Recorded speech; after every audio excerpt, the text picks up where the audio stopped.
সম্প্রতি ফিলিস্তিনকে রাষ্ট্র হিসেবে স্বীকৃতি দেওয়ার ঘোষণা দেয় ফ্রান্স, এরপর যুক্তরাজ্য এবং সবশেষ বৃহস্পতিবার ঘোষণা দিয়েছে কানাডা।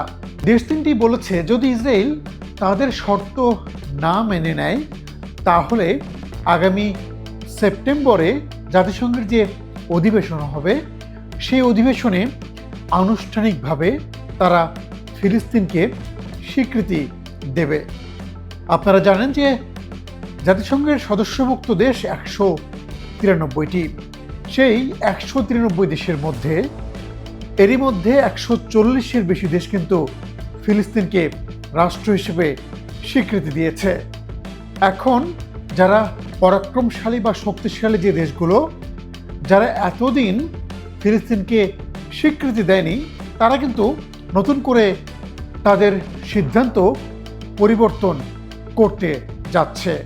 এরই অংশ হিসেবে আমরা কিন্তু দেখছি যে যুক্তরাষ্ট্রের মিত্র হিসেবে পরিচিত যে দেশগুলো, তাদের মধ্যে কিন্তু অন্যতম ফ্রান্স, যুক্তরাজ্য, কানাডা।